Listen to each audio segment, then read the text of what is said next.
Hello, my name is Phil Williams. I'm tax partner for Gerald Thomas, and I'm here with my colleague Jamie Williams to just give you a little bit more information on matters that came out of the budget on the 11th of March 2020. There wasn't a lot in the budget relating to tax. However, one of the big downsides perhaps was the capital gains reduction in entrepreneur relief. Entrepreneur relief is a relief that's available to shareholders who've invested in their own trading company, providing they've had at least 5% of the control and the voting shares of the company. Then they were entitled to a tax relief on the sale of their shares, with capital gains tax being charged at 10%. The amount of the relief available in their lifetime up until the 11th of March was £10 million. However, in the budget, this £10 million limit was reduced to £1 million. Clearly a substantial drop, and for some individuals who are looking to sell their family company, then this will result in a significant increase in their capital gains tax liability. However, it's not all lost, because if you have a husband and wife who own the shares in their company, then they are each entitled to the annual lifetime limit. So if they sold their company for £2 million, they would only pay a 10% capital gains tax on any gain. There are also some issues which were announced previously, which we think it's important that you should be reminded about, especially those of you who are involved in the sale of residential property. As from the 6th of April 2020, then any disposal of residential property in the UK by an individual has to be notified to the Inland Revenue within 30 days of the date of completion. And also any capital gains tax that's due on that disposal has to be paid over in that 30-day time limit too. There are penalties if you fail to do this. There are exceptions to this. If somebody is disposing of their private residence, their principal private residence, so that any gain would be covered by principal private residence relief, then there is no requirement to notify the Inland Revenue of the disposal. However, if there is any possibility that the capital gains tax may be payable, then this needs to be considered. Also, from the 6th of April 2020, there are a couple of other changes with regards to the disposal of residential property, particularly property which has at some time at least been their principal private residence. There is the abolition of the letting relief, which means that if somebody had had a principal private residence which they had then subsequently let or had let before moving in, they would have been entitled to up to an extra 40,000 of let property relief. If the property was owned by a husband and wife, that could have been up to 80,000. That let property relief is going completely from the 6th of April 2020. Similarly, there has always been a time from which, from moving out of your principal private residence, that there's been a time period when the principal private residence relief would cover the period when after moving out. That period has been reduced from the 6th of April 2020 from 18 months to 9 months. So if a property is not disposed within 9 months of moving out, then part of the gain could come into charge to capital gains tax, and therefore there may be a requirement to submit the information to HM Revenue and Customs within 30 days. This is where you need to be very careful in terms of dealing with the disposal of let properties. Hi there, I'm Jamie, as Phil mentioned at the start of this video. I'll talk a little bit about some of the employment taxes that came up during the budget yesterday. I know a lot of people, particularly people who were sort of working as freelancers through personal service companies, were hoping for the IR35 proposals to be delayed. The off-payroll working rules have now been extended to the private sector, where they've been in place for public sector end users for a while. What this means is that if you are deemed to be an employee, but you have historically been running through a limited company, a personal service company, if you're deemed to be an employee by the end user now, they will have to deduct tax and national insurance before you get paid. So effectively, it diminishes the benefits of using a personal service company. There will be situations where you are genuinely a freelancer and you're not an employee, but your end user may have had a blanket approach because they've got so many freelancers working for them. In that circumstance, it would be up to you to sort of go back to them and show evidence that you are not an employee under the deemed rules. The employment allowance also increased to 4,000, which is the first 4,000 of your employer's national insurance bill will not be payable. Now this is a great addition. It's an extra £1,000 as it was 3,000 before. However, what wasn't announced is that the employment allowance is now counted as de minimis state aid. Now this has some other impacts because it may affect other potential grant funding, which is also considered state aid, and what it also does is potentially affect the research and development tax relief regime under the small medium scheme.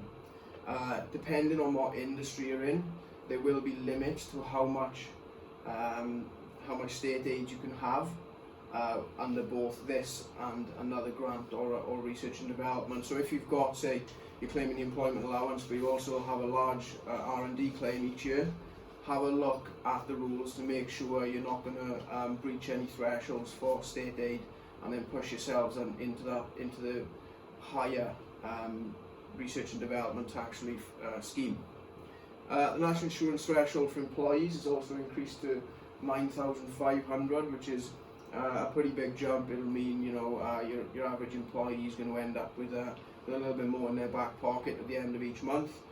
It's also a sort of a little bit of a shift towards aligning tax and national insurance, which we may or may not see increasing over the next few years to effectively bring them in line together, because they are both taxes at the end of the day.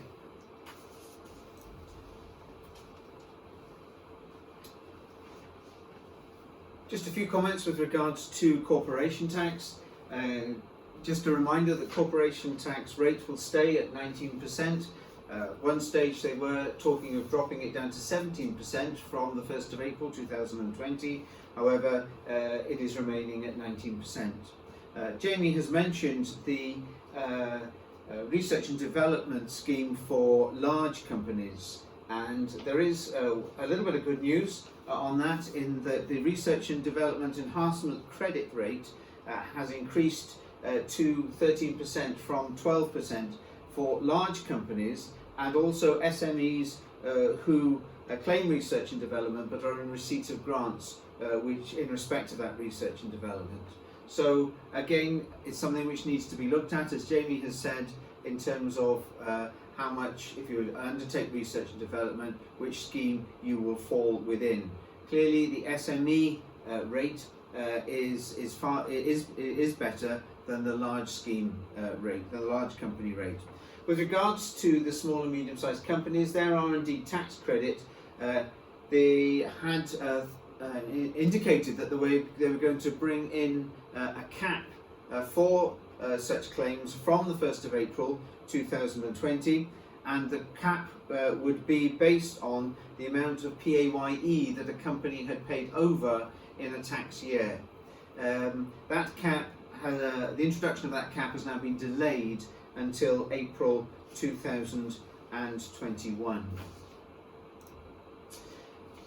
Just a couple of other points which came out of the budget. First of all, with regards to pension contributions, you will remember that there was quite a hue and cry in the press, and has been for some little while, about the effect of the various thresholds for the claiming of pension contributions, especially relating to doctors and surgeons and people like that. There's some good news. They have increased the taper threshold for pension contributions to 200,000, which means that if your income is under 200,000, you will be able to claim the full pension contribution rate of 40,000 in any tax year. There is a threshold limit of 240,000. If your income goes over 200,000, then you need to think about whether your income your adjusted income, as they say, has gone over 240,000. If it has, then the amount of pension contribution that you can claim will be reduced. If you need further information on that, then please don't hesitate to get back to us.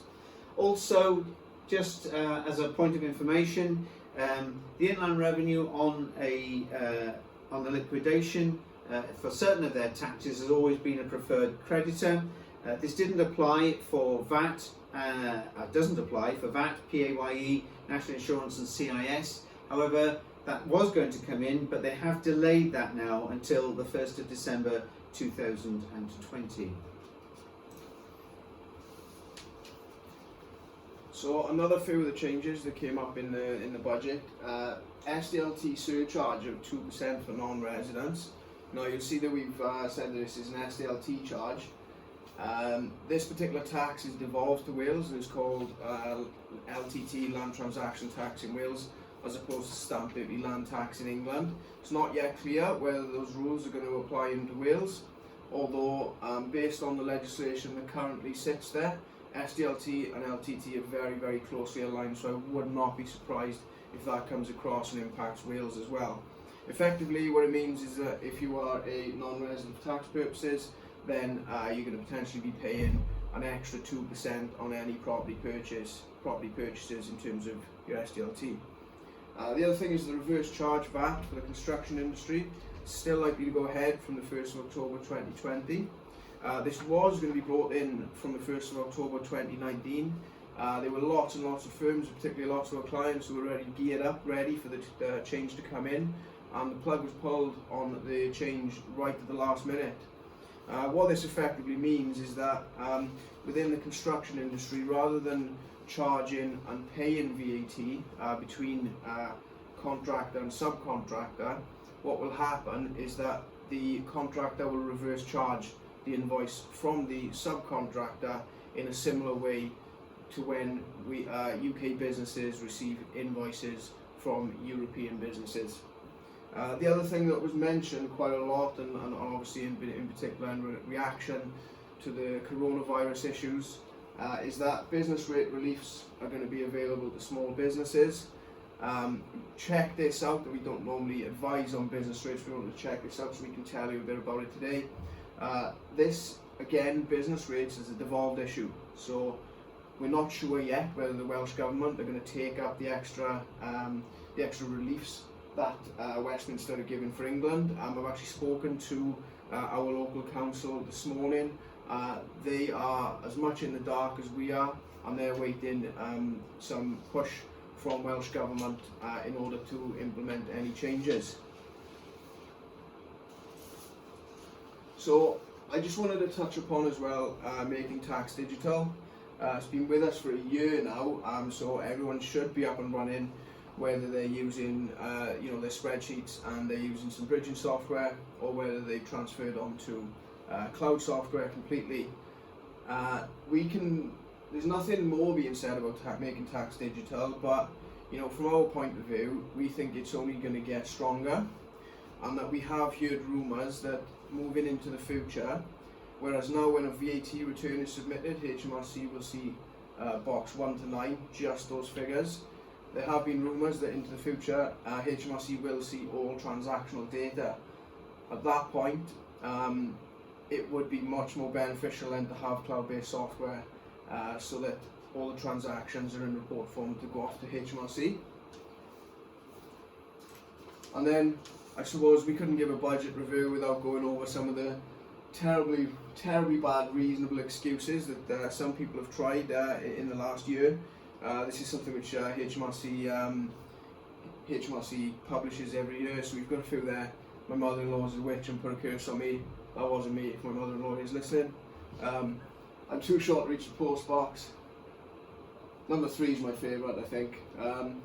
We haven't had any any like this, but when we do have penalties here, we will speak to our clients to see if they do genuinely have a reasonable excuse. and where they have, we've got a pretty good track record of getting them taken away.